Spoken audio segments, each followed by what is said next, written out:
प्रदान करेगी। सारी दुनिया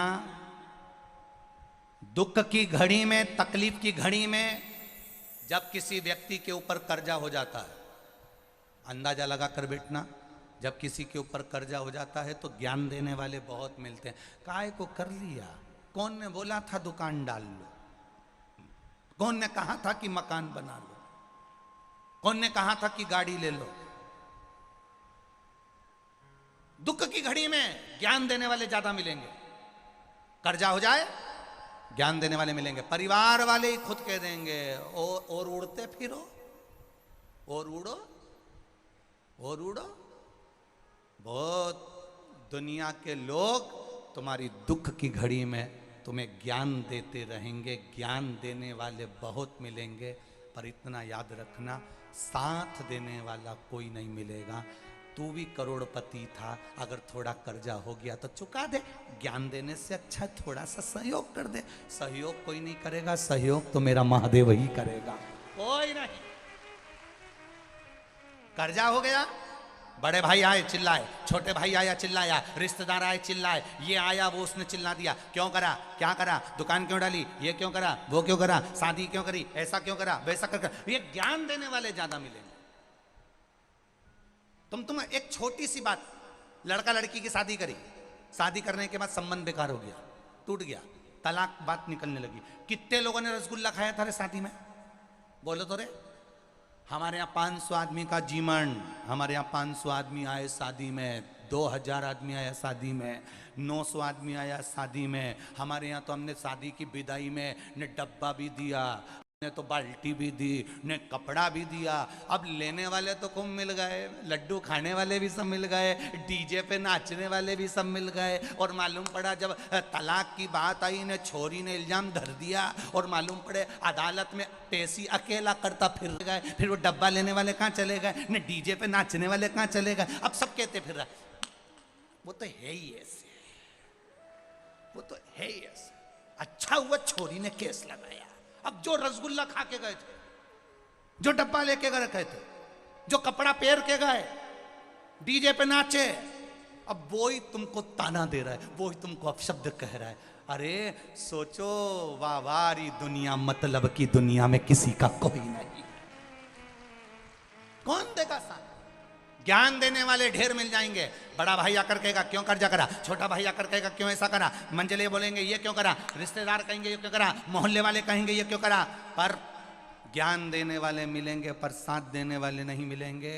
तब उस जगह पर याद रखना, कर्जा तुमने करा है तो वो निपटाना भी तुमको है, कोई दूसरा नहीं निपटाएगा। तो क्यों दूसरे के बात मानकर इधर उधर ढूंढो। इससे अच्छा है महादेव के पास जाकर 2 क्षण बैठो, उससे दिल की बात कह दो, अब वो संभालेगा।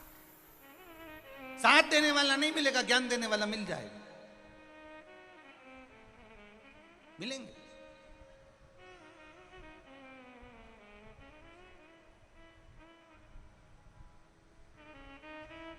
समझाओ किसी दुर्जन व्यक्ति को, किसी बेकार व्यक्ति को समझाओ, वो समझता है।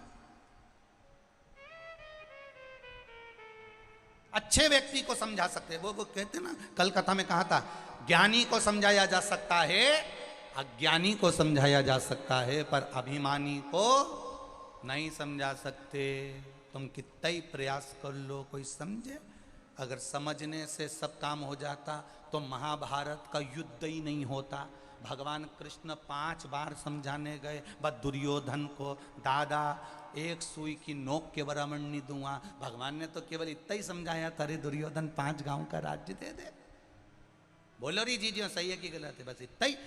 द्वारिकाधीश जैसे जो गीता का ज्ञान देना है, उन्होंने दुर्योधन को समझाया। द्वारिकाधीश जैसे ने तो शासन को समझाया, द्वारकाधीश जैसे ने इन सबको समझाया। पर अहंकार इतना भरा हुआ था कि वो समझ में आए तब तो समझाओ उसको जो समझ जाए। और समझ में कब आया? जब दुर्योधन का पूरा कुल डूब गया, सब मर गया।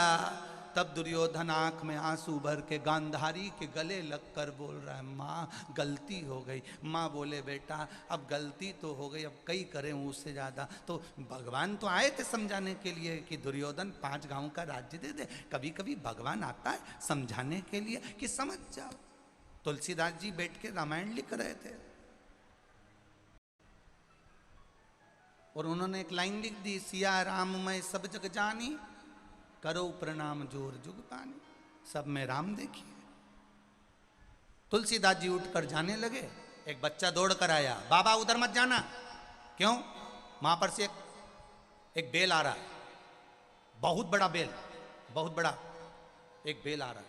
अच्छा, हाँ, वो सबको मार रहा है, तुम उधर मत जाना।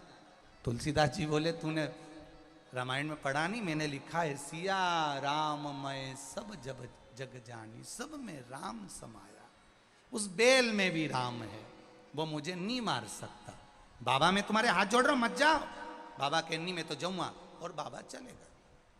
बाबा गए, बेल ने सींग से तुलसीदास जी को उठाया, पटक दिया, पांव रख के तुलसीदास जी पे से बेल आगे चला गया। बेल जैसे ही गया, तुलसीदास जी वापिस रामायण को लेकर आए, कलम उठाकर चौपाई काटने लगे। सिया राम मैं सब जग जानी, करो प्रणाम जोर जुग पानी। उस कलम से चौपाई को काट रहे थे, इतनी देर में हनुमान जी महाराज प्रकट हो गए। हनुमान जी ने कहा, तुलसीदास जी क्या कर रहे हो? तुलसीदास जी कहने लगे, मैंने चौपाई लिखी थी, सिया राम मैं सब जग जानी, सब में राम समाया था। मैंने बेल में राम देखा, तो बेल ने मुझे क्यों मारा? उस बेल ने मुझे क्यों मारा? हनुमान जी महाराज बोले, तूने बेल में राम देखा? वो छोरा आया था और बोल के गया था कि उधर से बेल आ रहा है, उसमें राम नहीं देखा? छोरा बोल के गया कि नहीं गया कि उधर मत जाना, सामने से बेल आ रहा है? जब सब में तुम राम देख रहे हो, तो छोरे में भी राम देखो। नहीं, मैं नहीं देखा। अब कितनी विचित्र जिंदगी है मनुष्य की। अभी नवरात्रे आएंगे, कन्या में देवी देखेंगे, कन्या में देवी देखेंगे, चरण धो धो के उनको हलवा और पूड़ी खिलाएंगे, और बाद में, अब नहीं बोलूं तो अच्छा, फिर वही देवी आग लग जाए, ना जाने कहां से पैदा हो गई, मारे खाए खाए खाए जाए। अब वो देवी तुम्हें नवरात्र में देवी दिख रही थी, और पूरी हलवा खाने के बाद अष्टमी जाते से ही वही तुमको पूरी दिख रही है। वही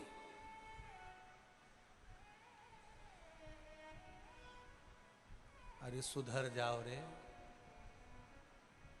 एक बेटा एक कुल को तारता है, बेटी दो कुल को तार देती है। साधारण नहीं होती बेटी।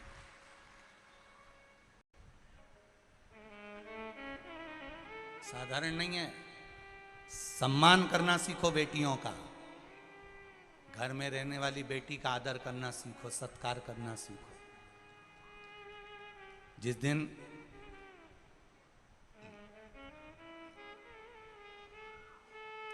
कई घर ऐसे हैं जिन घर में बेटियों का आदर नहीं होता। एक बार शादी कर दी तो माता पिता बेटी को पूछते तक नहीं। मेरा निवेदन है, एक बार बेटा अपने माँ बाप को दुखी देख लेगा, पर बेटी कभी अपने माँ बाप को दुखी नहीं देख सकती, कभी नहीं।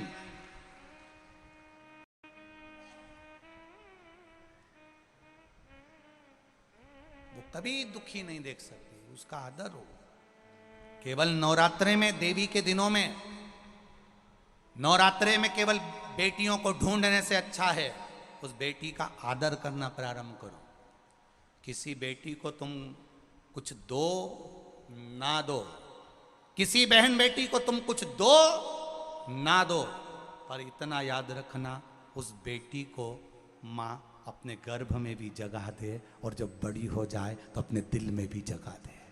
उस बेटी को तुम कुछ दो ना दो, पर उसका रक्षा, सुरक्षा और उसका सम्मान बहुत जरूरी है। उसको नहीं छोड़ना। महाराज अगर समझ जाते तो दुर्योधन के सामने ये युद्ध नहीं होता। भगवान कृष्ण ने समझाने का प्रयास करा।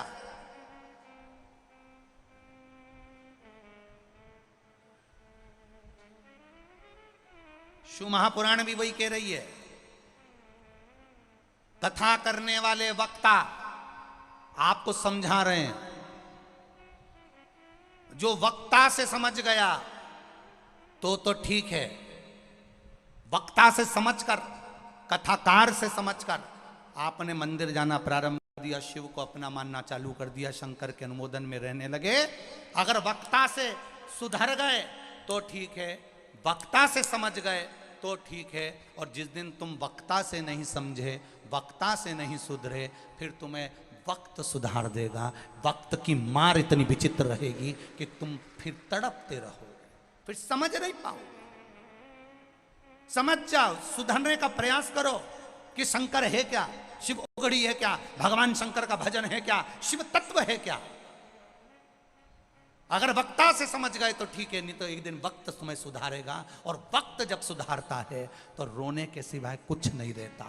केवल रोता है व्यक्ति, फूट फूट कर रोता है। मैंने कौन सा पाप करा होगा, मैंने क्या कर दिया होगा जो आज ये दुख मेरे सामने आ गया। भगवान कहते हैं आया था वो सियोर वाला महाराज, आया था कोई शिव महापुराण कथा करने, आया था कोई राम कथा करने, आया था कोई भागवत कथा करने के लिए। वक्ता आया था, मैंने तेरा वक्त बजट बदलने के लिए भेजा था, पर तू उस वक्ता को नहीं पहचान पाया, इसलिए भगवान ने अब तेरा वक्त बदल दिया। अब तू रो, उसके सिवा कुछ नहीं रखा। अब रोइए, क्या रखा।